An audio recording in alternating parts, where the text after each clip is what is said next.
Global FMCG giant Nestle एक बार फिर भारत में एक बड़ी कंट्रोवर्सी में आया है, जहां पब्लिक आई के एक इन्वेस्टिगेशन रिपोर्ट में आइडेंटिफाई हुआ है कि नेस्ले इंडिया के दो पॉपुलर ब्रांड्स सेरेलैक और लैक्टोजन बेबी फूड्स में high level of added sugar identify हुई है। पब्लिक आई के इस इन्वेस्टिगेशन रिपोर्ट में कहा है कि नेस्ले इंडिया ने इन्फेंट मिल्क और सीरियल प्रोडक्ट्स में शुगर और हनी को ऐड किया है, जो बेबी फूड के लिए इंटरनेशनल फूड स्टैंडर्ड्स के नॉर्म्स का उल्लंघन है। इन्वेस्टिगेशन में कहा है कि भारत में सभी 15 सेरेलैक बेबी प्रोडक्ट्स में करीबन पर serving 3 grams of sugar identify हुई है।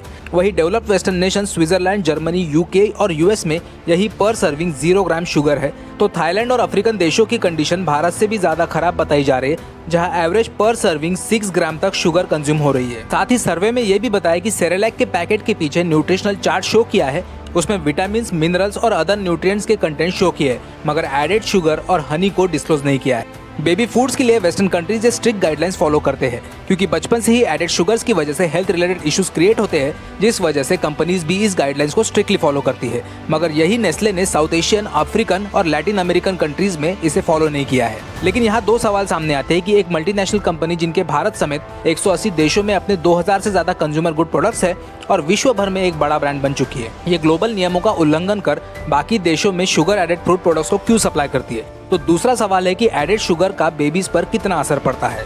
इस पर फेडरल यूनिवर्सिटी ऑफ पैराबिया, ब्राजील के डिपार्टमेंट ऑफ न्यूट्रिशन के प्रोफेसर रॉड्रिगो वियना कहते हैं, एक्सेसिव शुगरी फूड्स की वजह से छोटे बच्चों को इसकी लत लगती है और वो बार बार बाकी फूड्स के मुकाबले शुगरी फूड्स को डिमांड करते हैं। न्यूबॉर्न बेबीज में सरप्लस शुगर के कारण टूथएक, हड्डियां कमजोर होना, अडल्ट एज में डायबिटीज और हाई ब्लड प्रेशर के रिस्क और चाइल्डहुड ओबेसिटी के खतरे बढ़ते हैं।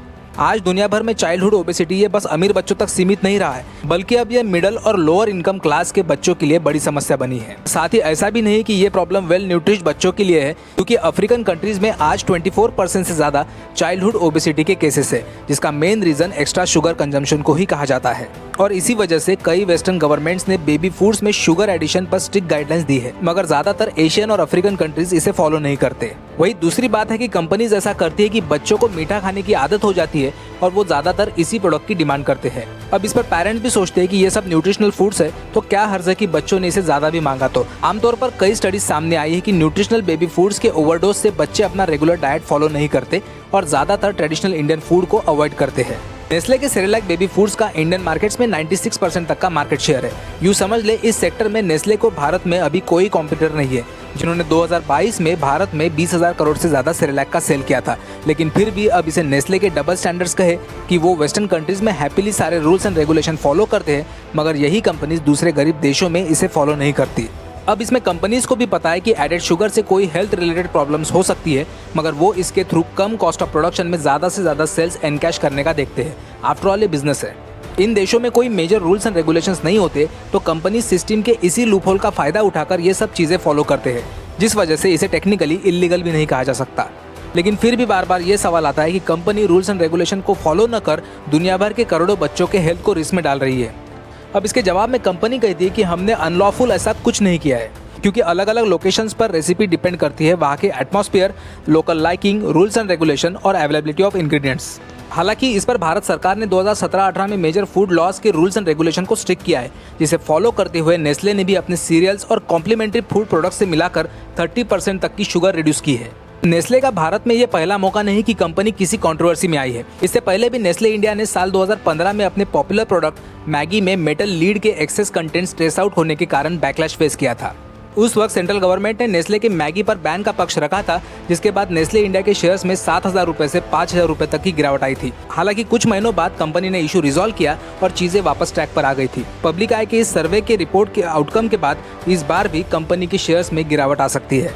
वेस्टर्न कंट्रीज में हाई अमाउंट पे करने वाला कंज्यूमर होने की वजह से कंपनीज भी क्वालिटी से परहेज नहीं करती और स्ट्रिक्ट नॉर्म्स को फॉलो करती है। वही इकोनॉमिकली वीकर देश जिनकी डिमांड ही सस्ते प्रोडक्ट्स की होती है, वहाँ ये एमएनसी कंपनीज प्रोडक्शन में अदर इंग्रेडिएंट्स का यूज कर कॉस्ट कम करती है, ताकि वहाँ की रिक्वायरमेंट्स पूरी हो और कंपनीज वहाँ अपना सेल भी बढ़ा सके। फूड इंडस्ट्री से ज्यादा फार्मास्यूटिकल इंडस्ट्रीज में सब स्टैंडर्ड क्वालिटी के प्रोडक्ट्स के शिकार ज्यादातर लोग होते हैं, जहाँ कई अफ्रीकन कंट्रीज में सब स्टैंडर्ड मेडिसिन मार्केट की जाती है। इस पर UNDOC के रिपोर्ट के अनुसार लो क्वालिटी मेडिसिन की वजह से अफ्रीका में हर साल 5 लाख से ज्यादा लोग अपनी जान गंवाते हैं। अब इसमें जितनी ज्यादा रिस्पॉन्सिबल फार्मास्यूटिकल कंपनी होती है उससे ज्यादा वहाँ की गवर्नमेंट होती है, क्योंकि क्वालिटी रूल्स और रेगुलेशंस फॉलो नहीं किए जाते। ज्यादातर गरीब देश अपने इकोनॉमी की वजह से बेहतर क्वालिटी के फूड्स या मेडिसिनल प्रोडक्ट्स को अफोर्ड नहीं कर पाते, जिस वजह से न चाहते हुए उन्हें सब स्टैंडर्ड मेडिसिनल और फूड प्रोडक्ट्स का इस्तेमाल करना पड़ता है।